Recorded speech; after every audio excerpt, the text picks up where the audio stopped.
Les gens qui voient les gens bénis, et toi tu te retrouves comme dans un lieu désert.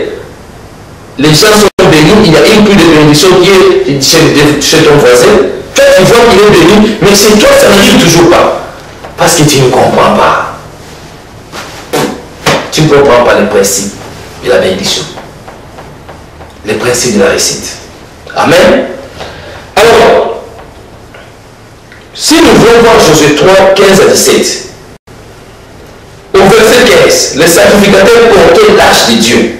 Le chrétien doit avoir en elle l'esprit de Dieu pour qu'il le dirige dans les promesses de Dieu. Il faut d'abord, les sacrificateurs, ils portaient l'âge de l'Éternel.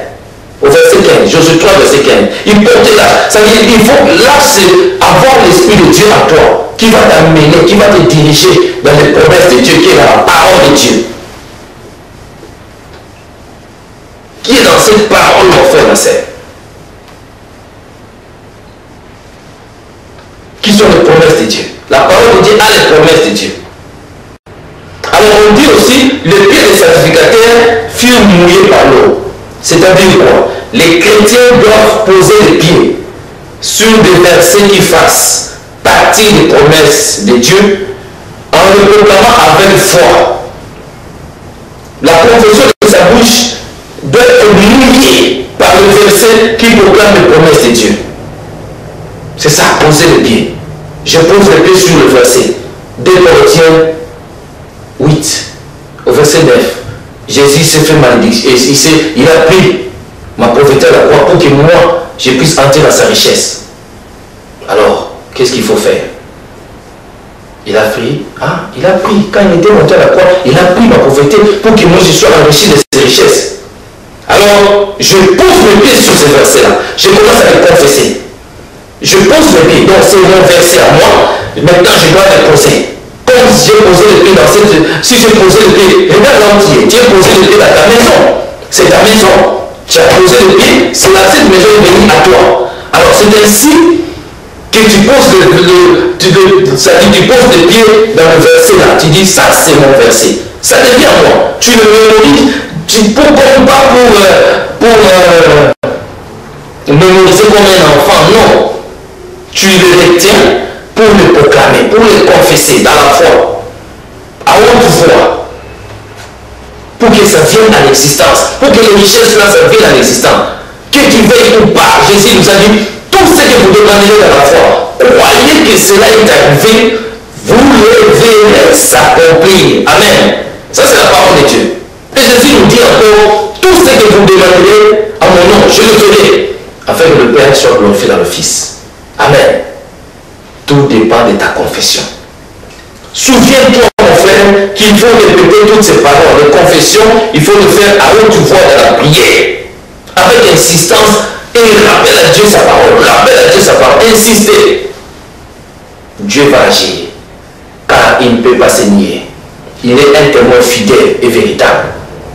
Dieu ne se répand pas de sa parole.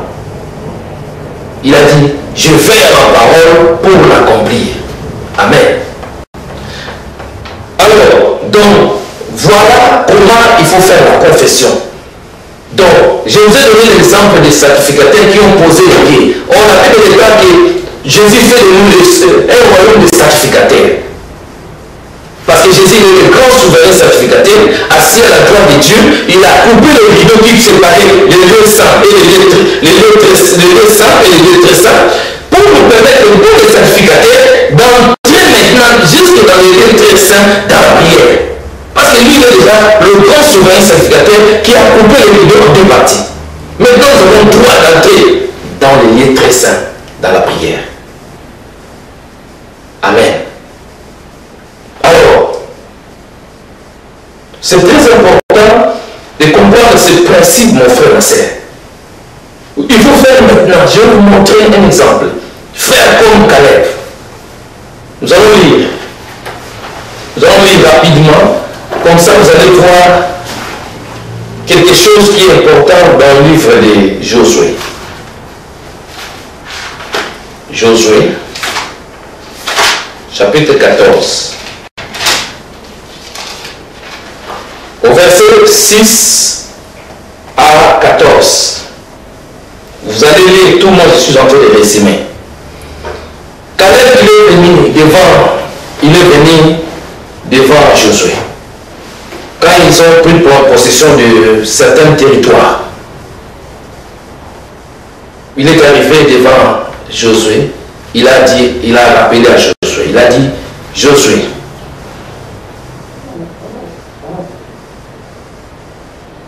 regardez au verset 6.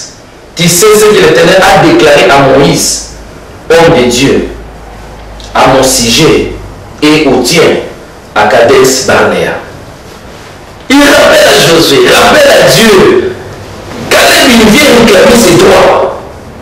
Ils ont déjà pris possession des territoires à Canaan. Certains territoires, ils ont déjà conquis ça.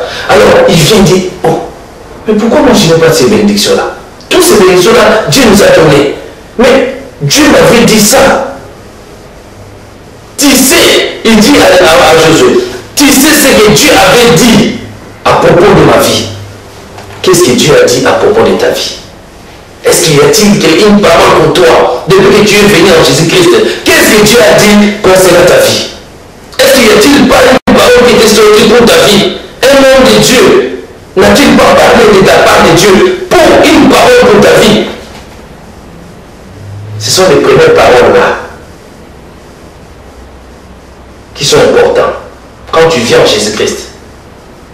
Les détails, tu les verras après. Ça, c'est une vision globale. Les détails, tu les verras après.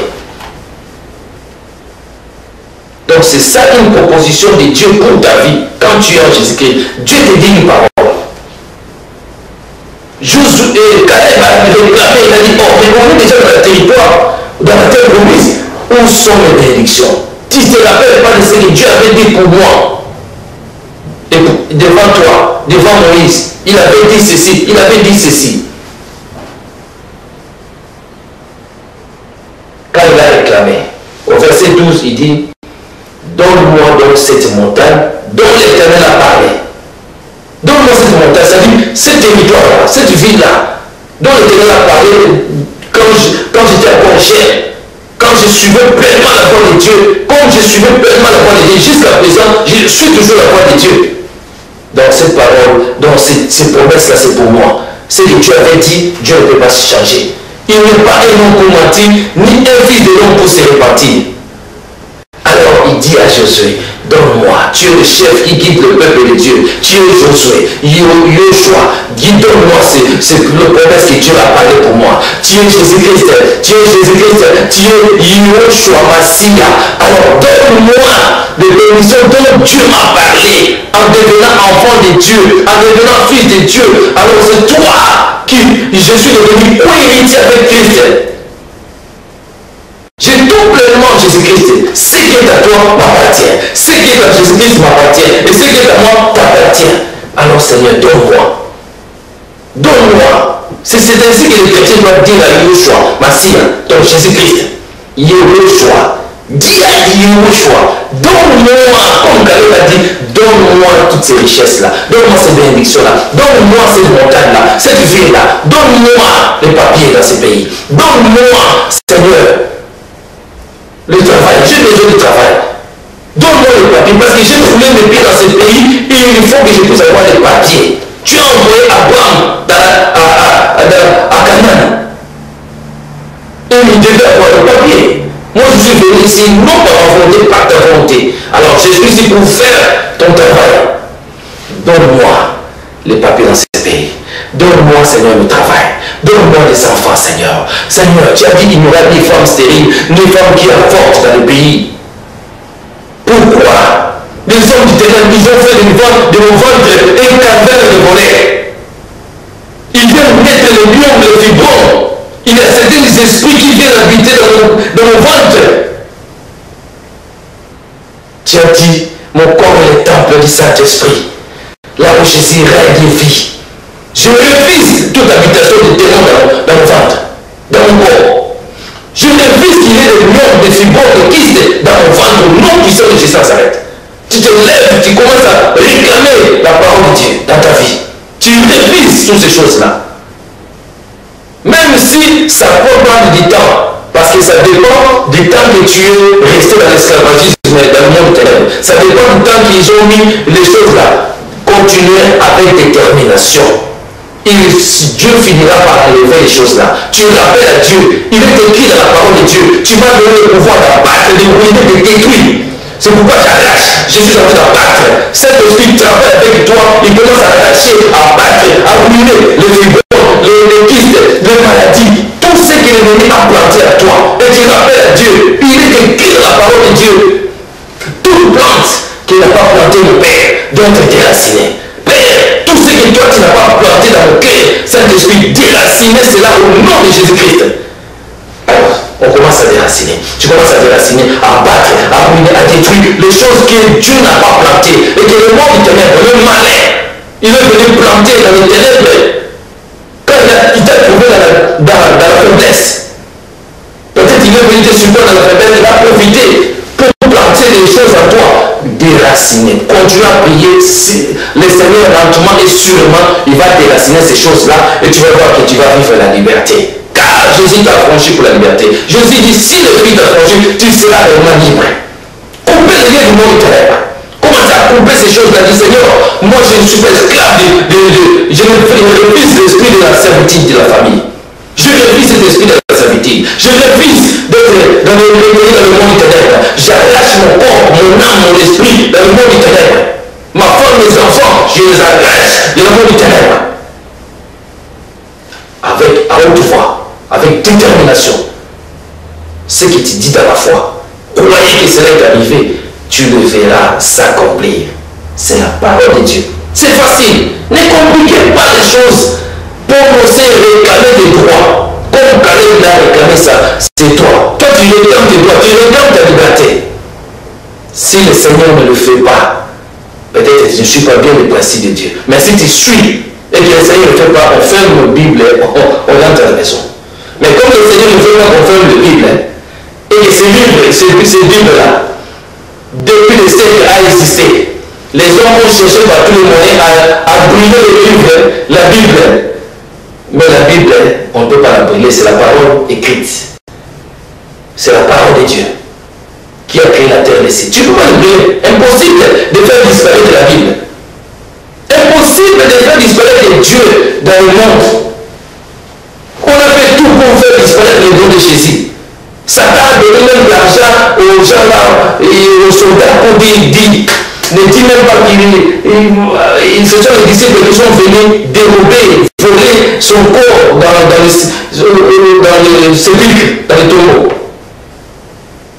Ils ont camouflé les choses pour que tout ne soit pas la vie publique. Toi tu peux, si la terre d'où pilon a voulu enterrer, avaler Jésus-Christ, le troisième jour ça va chauffer. Le fils de l'homme, il devait résister les morts. La terre a commencé à trembler. Ah, je ne veux plus de toi. Je ne veux plus de toi parce que normalement, ça commence à chauffer. Tu es un peu de moi. Et j'ai envoyé beaucoup de hommes sur la terre. Mais toi, non. Parce que tu es la terre, sors de moi. Le troisième jour, le fils de l'homme résistait de moi. Et toi, Satan, tu crois que tu peux camoufler les choses de Dieu? Toi, les hommes de ce monde, vous croyez camoufler les choses de Dieu? Jamais. On ne peut pas camoufler la parole de Dieu. C'est ça qui t'a créé. L'homme existe par la parole. Dieu a dit, faisons l'homme à notre image. Quand Dieu a prononcé les paroles, les paroles ont commencé à faire l'homme. Comprenez? Alors l'homme maintenant, il cherche à camoufler la parole là qu'il a fait. Ta parole t'a fait. Comment tu peux le camoufler? Comment tu peux le dissimuler? Comment tu peux masquer? Impossible. Alors comprenez les Écritures, mon frère, ma soeur, c'est ça ce que je voulais vous révéler. Ça c'est la première partie. La deuxième partie, je vais vous montrer maintenant des confessions que vous devez faire.